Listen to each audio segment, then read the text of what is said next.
Probably one of the main things that Zappa's early career helped to do was to deconstruct the rock format as it was at the time when he first moved into it, and rebuild it as something entirely new.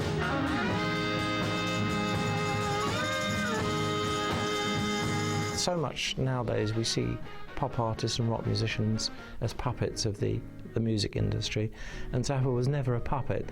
He was always the man in charge, the man coming up with the new ideas so fresh and advanced of their time, ahead of their time, that even now we're still learning from him. What Frank Zappa did in the early years or late years has been particularly well understood, that it's interpreted as satire, whereas in fact what it's saying, any expression is fairly objective and you can think about it.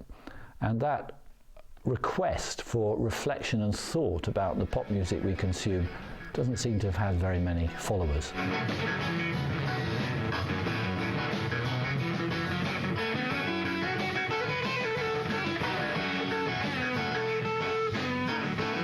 Frank Zappa and the Mothers, they were rock's early teens. They were the adolescents for rock. It was a difficult, stormy adolescence, and probably a little more dependent on smutty books than most people's adolescence. But it did drag pop from being a smiley little boy into maybe a darker, more interesting adult. Well, Frank Zappa's early musical influences were very important to the way he developed as an artist. I mean, it's very difficult to categorise who Frank Zappa is. Is he a great composer? Is he a great guitarist or producer? So many hats that he's worn during his long career. So the early influences really kind of set up the way he worked himself. I think Zappa's early influences were probably the rock and roll and doo-wop of his youth. I mean, that actually pans out in a lot of the stuff that he did later on. And he always quotes Edgard Varese as being a great influence on him as a classical composer, and I think some of that comes through as well. I think those would be his main points. I hadn't been raised in an environment where there was a lot of music in the house. This couple that owned the chili place, Opal and Chester, agreed to ask the man who serviced the jukebox to put in some of the song titles that I liked, because I promised that I would dutifully keep pumping quarters into this thing so I could listen to him. And so I had the ability to eat good chili and listen to 3 Hours Past Midnight by Johnny Guitar Watson. When I went up to talk to Zappa, when my book, The Negative Dialectics of Poodle Play, was going to be published, he was playing, or rather I was let in by one of his studio technicians, and they were playing Edgard Varese, the modern classical composer who wrote music mainly in the 20s and 30s of the 20th century. That was playing downstairs, very abstract music, a lot of percussion, weird silences in it.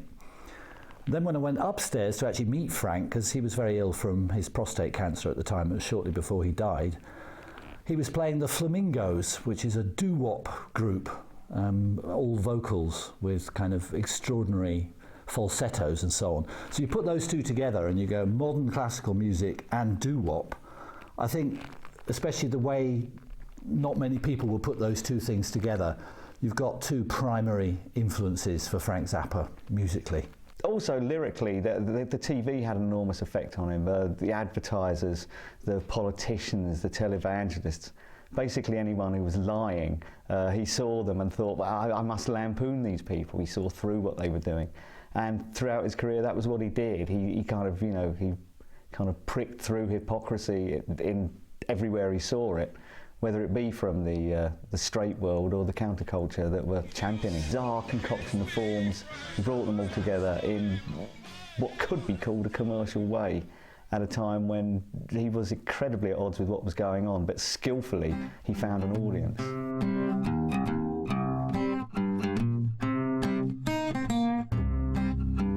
I think the Mothers were incredibly important in the development of pop music, I guess, really, because this was the first time that they were kind of intellectualizing what was a very naive medium at the time into what became known as rock music. There was a strange collision of established jazz players and musical primitives, and it was just very odd. They weren't the kind of people you would normally see in a band. They weren't wearing nice little clean suits, and they really were freaks in every sense. They had longer hair than anybody had ever seen on anybody before, and the primitive image fitted the primitive nature of a lot of what they were doing. He fell out with them, which means that in retrospect people try and diminish the Mothers of Invention. I find it quite odd in the Rykodisc reissue series, you get Frank Zappa's face on every CD, and that's not quite right for how it felt when you bought a Mothers of Invention album right at the beginning. When you opened up Freak Out or Absolutely Free, Frank Zappa wasn't the only thing, it was a band, because that's how rock music presented itself in the 60s. After the Beatles, everyone wanted to be a group. Being a solo act would be like being Frank Sinatra or something not very fashionable. So I think the Mothers are crucial. They were simply doing something that nobody else had done before. They were experimenting with lots of different styles, jazz, rock and roll, pop music, beat music, everything that went along, and they drew it all together and allowed everything else to follow on top, from prog rock for a start. The first Freak Out album baffled and amazed people. I suppose because of so many new techniques that he was introducing, editing tapes and speeding up voices, and everything seemed to be rather chaotic and explosive and frightening in a way. It sounded almost alien in the landscape that it arrived. You had Brian Wilson was working on Pet Sounds at the time, while Frank Zappa was basically using tapes, cutting them up, using sound samples before the technology even existed. He was basically creating the kind of music that we're hearing today, but back in a time when it was very hard work, it was very visceral, you had to cut pieces up by hand. So yes, the first album, Freak Out, was had a tremendous impact on musicians as much as it did on a rather bewildered public, I would say.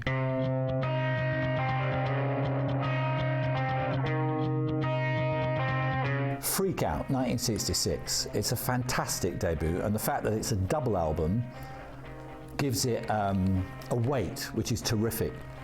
The only other rock album that was double was the Velvet Underground's first album, and that's coming out the same year. So it's saying, at last, rock people are getting hold of the big budgets and they can do something on a large scale. So the fact that it's double is just fantastic. It was a bold step for any rock artist, as Zappa was perceived to be, to inflict it, really. I wouldn't say inflict it on the public, but it's a lot of music to take on, a lot of ideas, and obviously he needed to prove to people that he had so much bubbling under that he wanted to show this to the world, and one album was going to be enough. So it was a blockbuster double album. With Zappa, there was a conceptual continuity running through the whole thing, which was a watchword of his entire career then onwards. It was this bizarre collision of different musical forms that basically were talking about the society at the time and the rise of the freaks, as it were, against the kind of the straight world, while still finding something to lampoon in the freaks. He wasn't allying himself completely with the counterculture because he saw that there was just as many sawdust Caesars in there as there were in Congress. I think if Zappa had finished with Freak Out, he would have been an absolute cult. And in fact, his star kind of waned during the punk years, where writers for the music papers decided that Frank Zappa wasn't fashionable anymore. I think if only Freak Out had been made and it had no other success since then, he'd have been one of the undiscovered greats of punk rock. Because you look at that music and it's very like the kind of stuff which Lenny Kaye reissued as the Nuggets series. It's garage band music in many ways, although with a lot of extra stuff he's trying to do with it. But in some ways you can look back on it as a punk classic. I think as a producer, Tom Wilson really brought in a kind of combination of vision and reputation. He had the kind of musical vision that the band needed. He'd worked with people like John Coltrane and Bob Dylan. He could see potential in something which at the time was very much from the avant-garde. And also he had the reputation from selling commercially Dylan, Simon and Garfunkel. And he saw the potential in the Mothers, and he gave them a platform. Tom Wilson's role was very... the ability to let them loose in the studio and do what they needed to do, but then actually bring it together so that it sounded like a cohesive record, because they were a very anarchic act, obviously. I think the work that he did with Dylan, Soft Machine, Velvet Underground, I mean, he worked with a huge variety of very disparate acts, really. He didn't sit there and go, I'm like Phil Spector, everything's got to sound like Phil Spector, or it's got to sound like Tom Wilson. He let every act have their free range, and he did that with the Mothers, and that was why they were so respected, I think, because they were so different. They were allowed freedom. Well, he pretty much put his reputation on the line to get the band onto Verve, which, while it had been a jazz label, they were trying to move into the rock market by concentrating on stuff from the underground. And Wilson basically took what was an unpolished gem and turned it into the diamond that we later saw with Freak Out. It may have been really out there, but it still had just enough commercial potential to succeed. I am in favor of armament. I am in favor of really sophisticated, nasty weapons to blow other people up. I believe in them.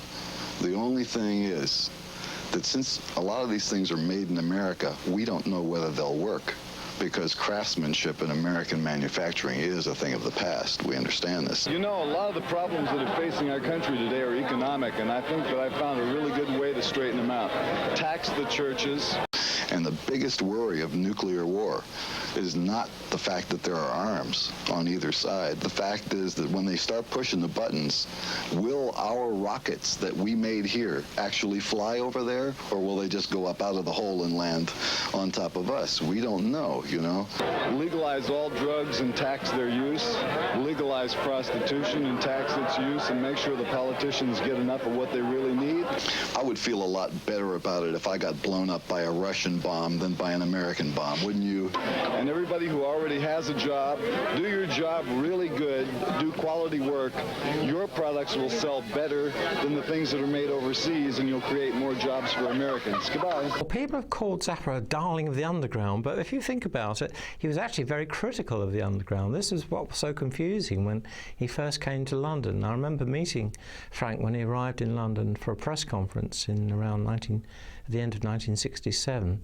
And before he came, he was kind of built up as this monster figure. We'd all seen the album covers, the Mothers all dressed in bizarre kind of drag, wearing sort of strange suburban American women's outfits from the 1950s.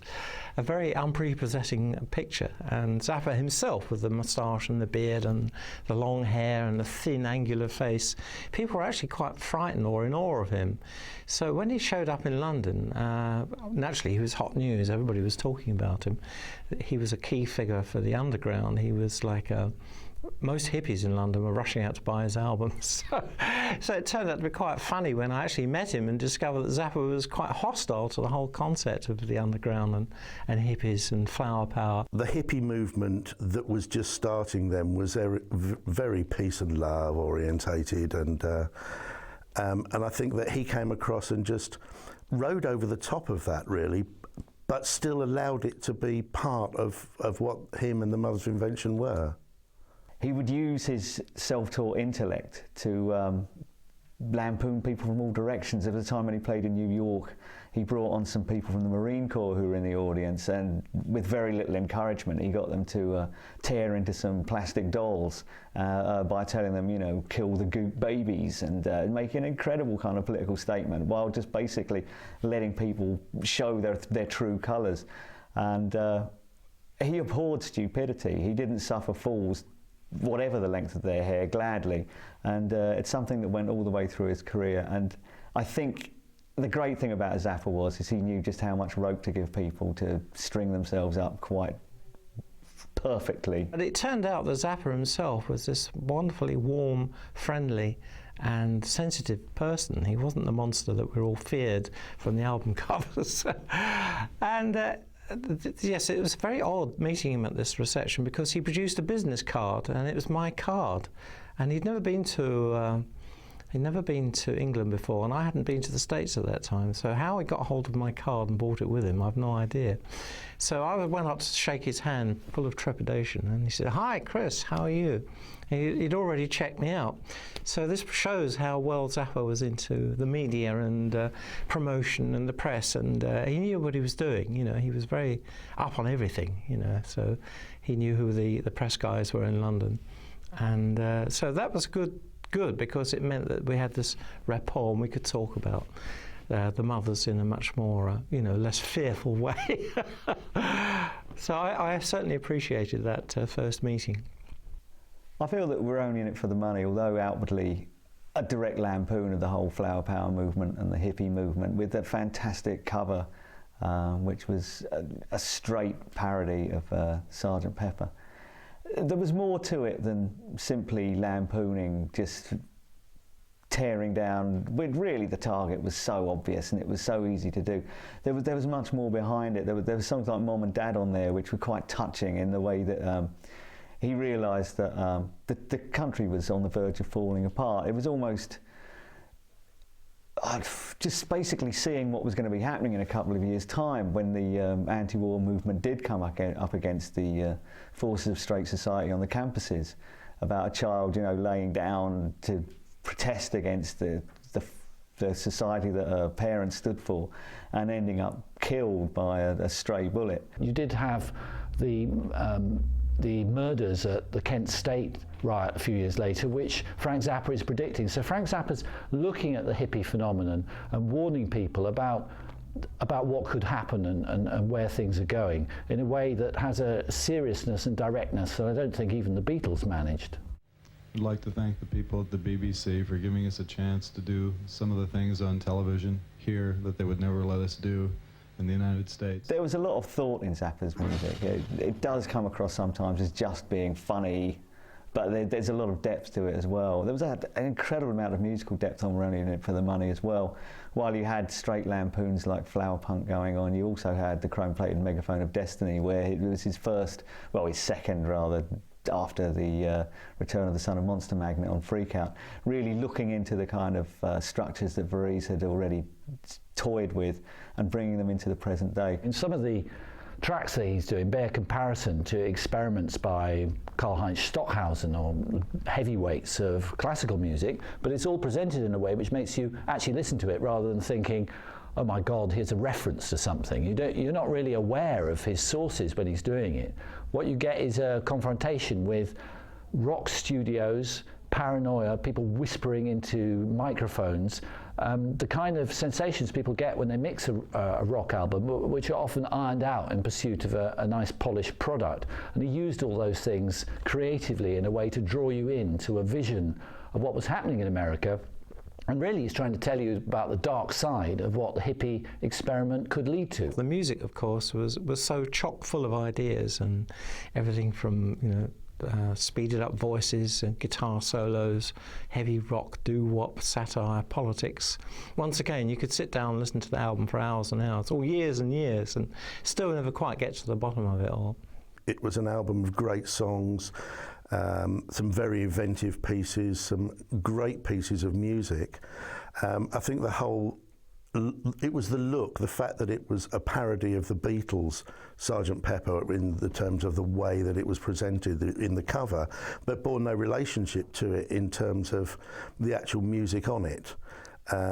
Although I suppose the chrome-plated Megaphone of Destiny was a bit of a taking the mickey out of a day in the life in a way, but no, I think it stood alone as a great rock album of its time.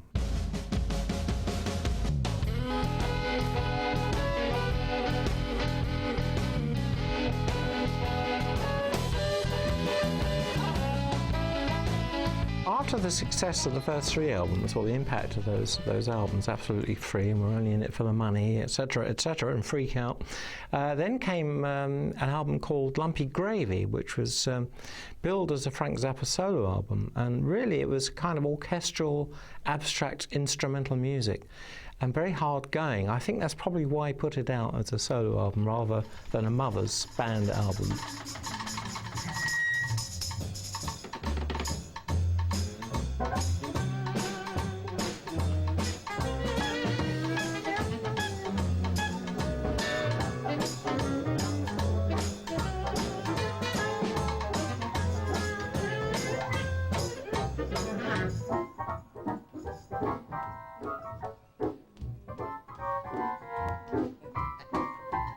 an evening of warm, intimate musical entertainment.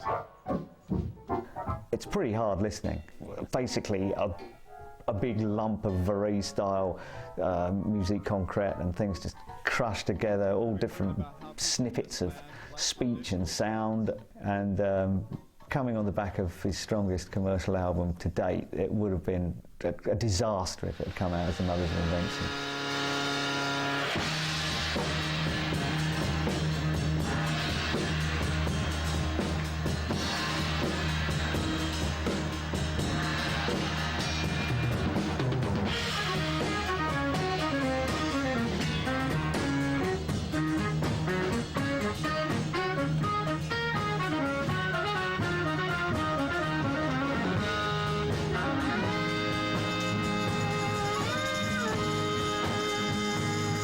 We're Only in It for the Money actually had on the cover is this phase 1 of Lumpy Gravy.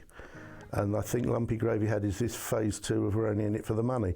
So they were linked together as such in the public's mind, but musically they were completely different. And I think Lumpy Gravy was just another way that Frank could express himself musically, because he had so much to give and he had so many styles that he picks up on, that it was an album that got that out of his system so he could move on again. I must admit, listening to the album then and now, it was very hard work. I can remember spending many hours at parties, hippie parties, where everybody's lying on the floor, rolling joints on LP sleeves and trying to get into the music and coming away with a terrible headache.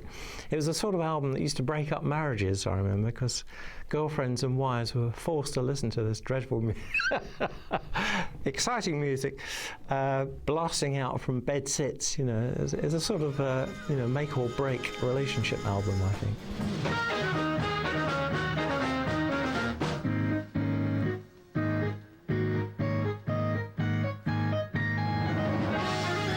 It's interesting that whenever Zappa was at work, out on the road and touring and playing with his band, microphones were never far away and tape recorder machines. I don't know if the musicians themselves always appreciated it, because there'd be sort of grumbles about, hey, Frank's recording this gig. You know, I actually went on the road with the Mothers in England, and it was interesting to hear all the grumbles backstage. He recorded virtually everything that he could record so that he could always use the best versions that he got of any of his songs, so that he could use them on future releases. It also means that rather than going into a studio and going over and over the same song again and again trying to get it right, by recording it every night of a tour, you'd end up at some point getting the definitive version.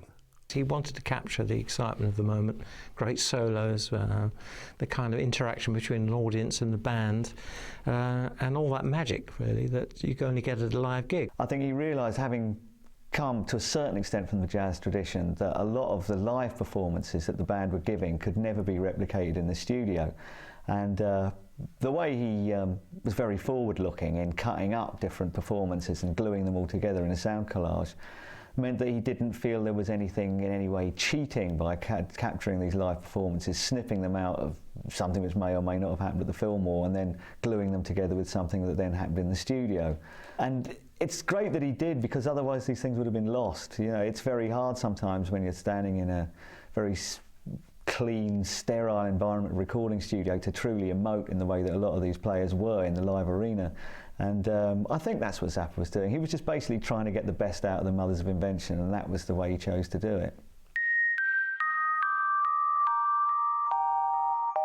Zappa disbanding the Mothers at the beginning of the 70s had a lot less to do with financial constraints, which was probably brought up as the main reason to spare the blushes of the band, rather. I think finance came into it, that Zappa could see various things he could do, and that basically employing people, giving them a full-time wage, quite a large group by that time, was a drain on his finances. He could spend on something else. And it's the beginning of a kind of autocratic attitude, the first sign of it, because it was possible to love the Mothers of Invention and think of them as a kind of bohemian troupe like the Fugs. It became very clear when Frank Zappa disbanded the Mothers that he was in charge, he had the ideas, he employed them, he had that relationship to them. And so a kind of element of something rather capitalist and unpleasant seems to come in at that point. But Frank Zappa was always very clear about how he could achieve things, and wasn't very sentimental about how to do it. He needed technicians who could really play the kind of stuff that he was then composing.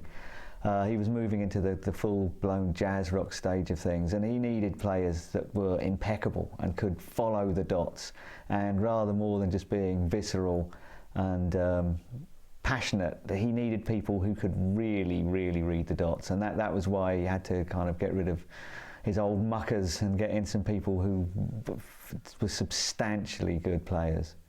Frank Zappa's ideas always ran ahead of what he could materially achieve. He was running one of the greatest underground bands, but he also had ideas of a concerto for a violinist like Jean-Luc Ponty.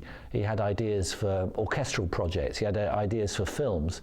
And I think it was, you can't really complain that Zappa should think, well, actually it's a bit of a burden keeping all these guys employed when maybe they're not quite what I need. One of the reasons Frank himself gave for breaking up the band, this is around about the end of 1969, as I recall.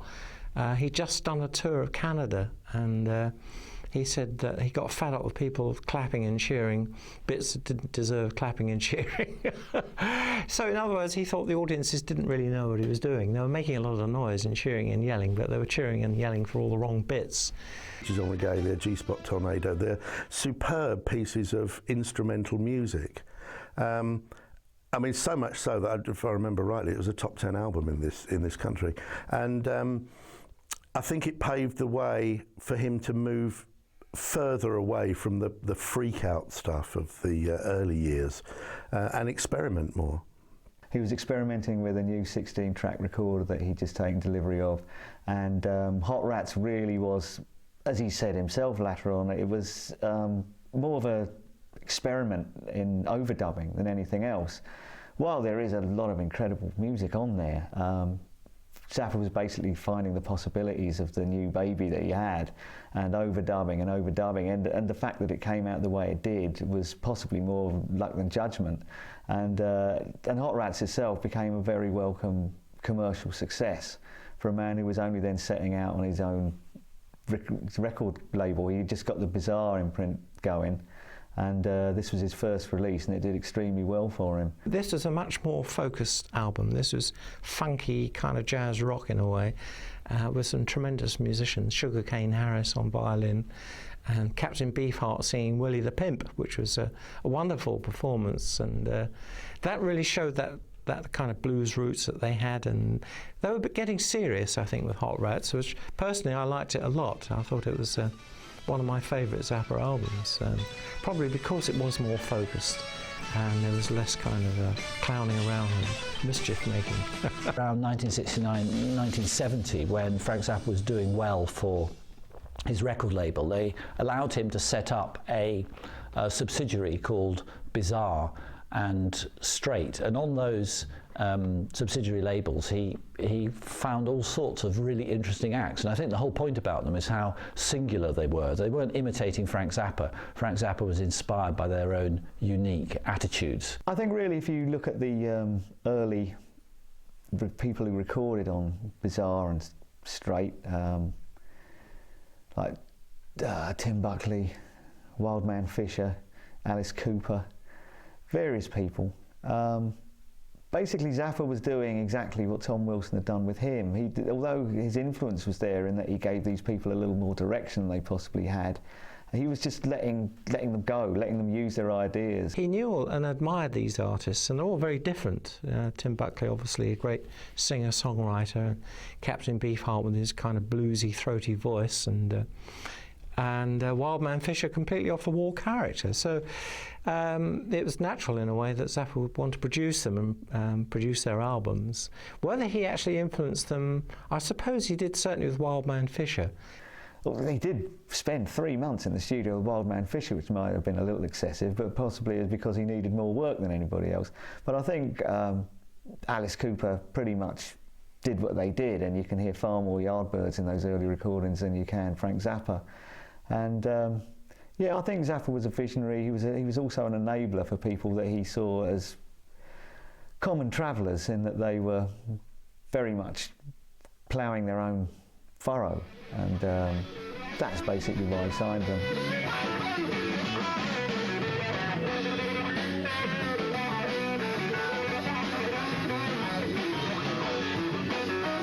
It's been suggested that when Zappa put his new version of the band together, the Mothers came back again, that they were more of a backing band. Certainly, rather than being individuals. Certainly that could well be true. I think the new Mothers of Invention lineup, when it did come into being, wasn't really an equal part share in what was coming out.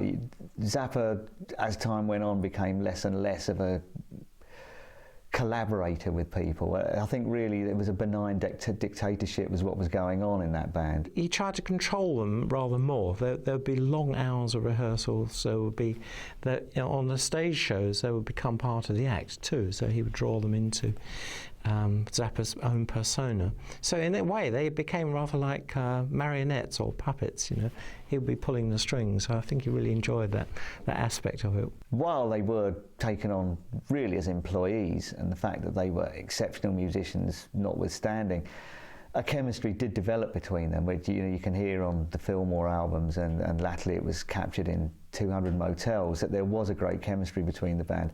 But I think those guys were in the band because of their skills on their particular instruments, and not because Zappa wanted to use them as a sounding board for any ideas. They were going to play what he wanted them to play. I think 200 Motels really got the Zappa brand out there. I mean, that was where people really got used to the trademark moustache and hair, and you know, that was it. The people, suddenly he was allied to people like Ringo Starr and Keith Moon, and just people saw Zappa as more of a mainstream personality. People who had never really listened to his music in any great depth suddenly knew who Zappa was. Once you enter into film, money seems to matter even more than it does in the rock industry, and 200 Motels bombed. It was a failure. It was considered incomprehensible. It became a cult movie. So I don't think it helped his career. In terms of Frank Zappa's own development as an artist, I think it's incredibly important. I think it's a unique film because most films work on narrative. They work with you falling in love with the hero or heroine at the beginning. Everything that happens to them, you think of them as happening to yourself. It's quite an easy track to plough. Most Hollywood is a pretty facile thing to do artistically. But 200 Motels is one of the only examples I can find of a film that works as a piece of music. It's a cantata. The whole thing is singing and music, and it starts and it rises up like a piece of music. And if you're musically inclined, you are completely entranced by it through the full 90 minutes. I think it depends where you're coming from. I think with 200 Motels, it was a bizarre record. Personally, it was the last record of his that I bought. It signalled really the end of the whole of the freak out thing that he'd done. But it opened up a huge new market by casting Ringo Starr as Frank Zappa. This actually meant that all of a sudden the general public were aware of him. It enhanced his status on a global scale, but I think it lost him a lot of his original fans. Well, 200 Motels was the great movie that never was, in a way. It was rather sad because Frank had this huge vision of things he wanted to do and achieve, and he was so enthusiastic and so full of ideas that I remember when I interviewed him once, I asked him about some music he'd written, and he sat down and began writing it out for me in pencil on some sheet music so I could see what he was doing, which just kind of blew me away, really, that he would take the trouble to sit down and start writing music for me. And in the same way, when he wanted to make a film, he invited me to see them filming at Shepperton Studios, and right away you could see there was no script, there was no real direction. Once again, like with his albums, were often confused and almost too much being packed into it. And 200 Motels, which should have been a big, very funny kind of parody of life on the road with a rock band, the 200 Motels of a tour, suddenly got bogged down in good ideas that weren't achieved. Although the film was beset with all kinds of disasters and catastrophes and was an enormous cash cow for Zappa, he ended up putting an enormous amount of his own money into it. And because he wanted to do instant editing and they wanted to see exactly what kind of product they were getting, it was the first film that was actually recorded onto video and edited on video before being transferred to 16mm stock. And with all these innovations came problems that he didn't really think he was going to get. And there's only so much commercial impact a film's going to make where you've got well, Keith Moon as a nun and a load of wild jazz musicians playing on stage and bordering on obscenity, because one of the parts of actually making the film, the only way he was going to get the film distributed was that he couldn't make it an X. So there was no way that he could have any really strong adult material in there, and at the time that was a lot of what the Mothers were about. So I think artistically it's an extraordinary achievement, but because it's film, it sits weirdly among other films that people watch, and it won't deliver them what they want. So the average Mojo journalist term for something like 200 Motels is anarchic, incomprehensible, boring. But I think that's because they haven't got their musical ears screwed on. It really came together years later with Spinal Tap, was the film I think Frank was trying to make. And sadly, you really need discipline in movie making. It's all very well in the studio cutting up bits of tape and making funny effects, but when you've got a whole film to make, it's got to go somewhere. And it didn't have a scriptwriter and it didn't have a proper producer, so bit of a disaster, really.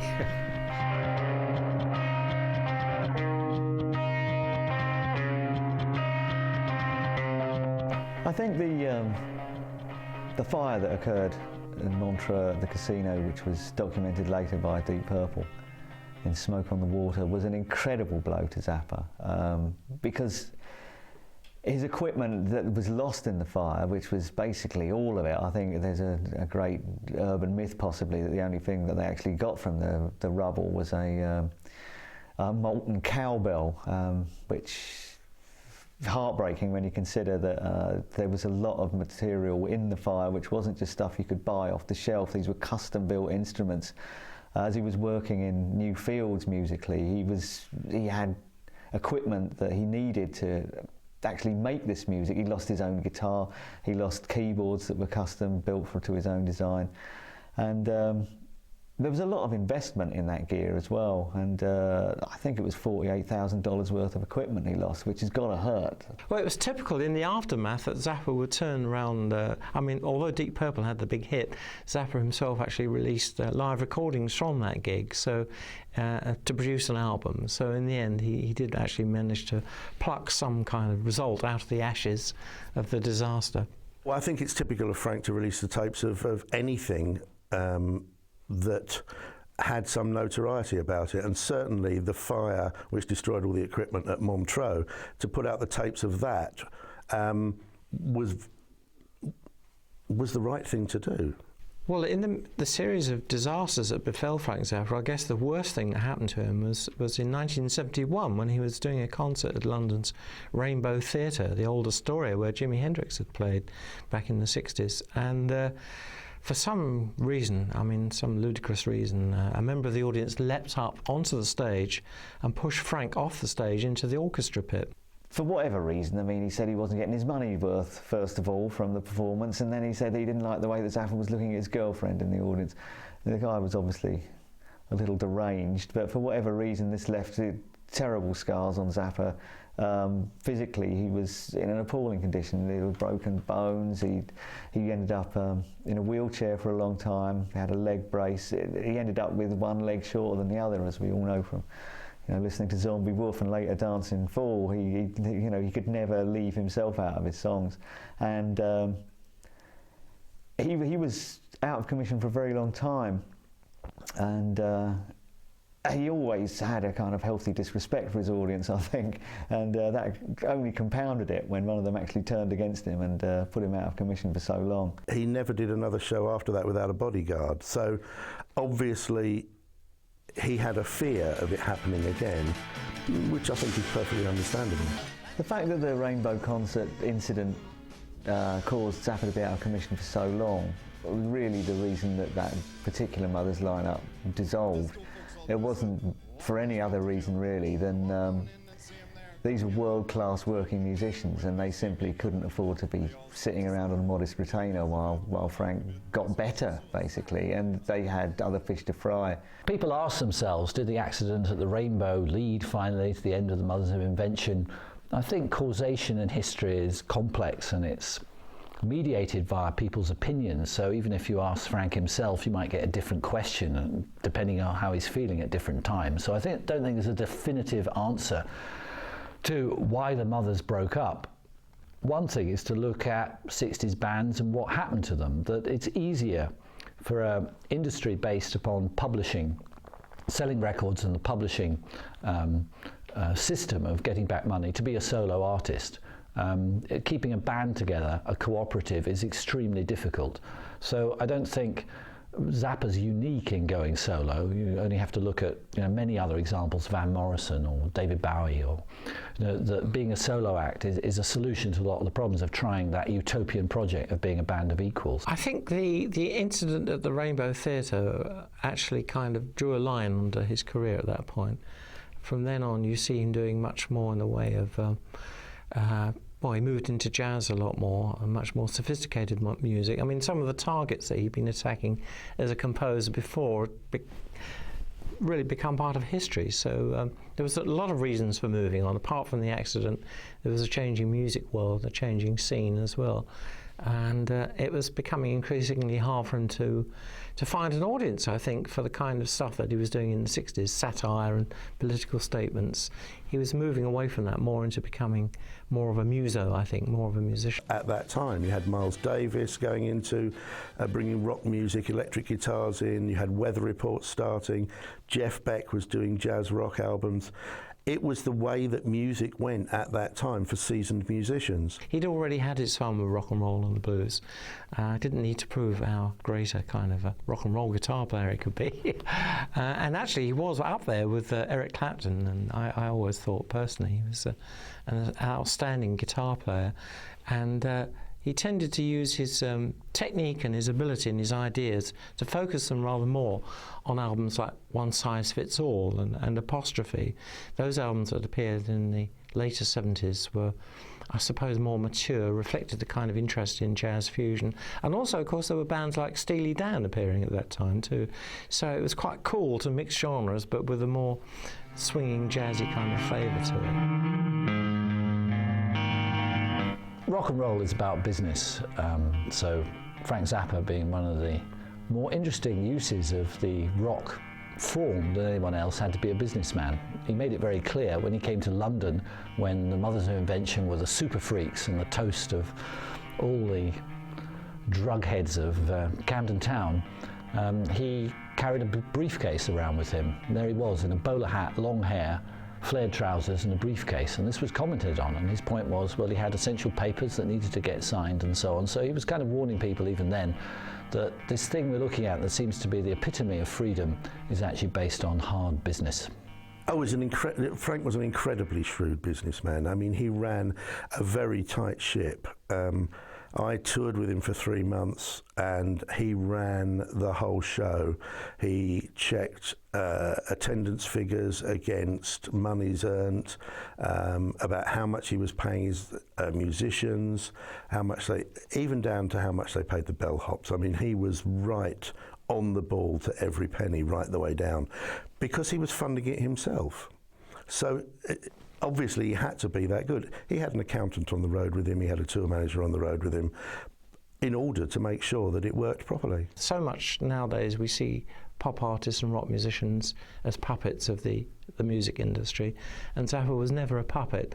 He was always the man in charge, the man coming up with the new ideas so fresh and advanced of their time, ahead of their time, that even now we're still learning from him.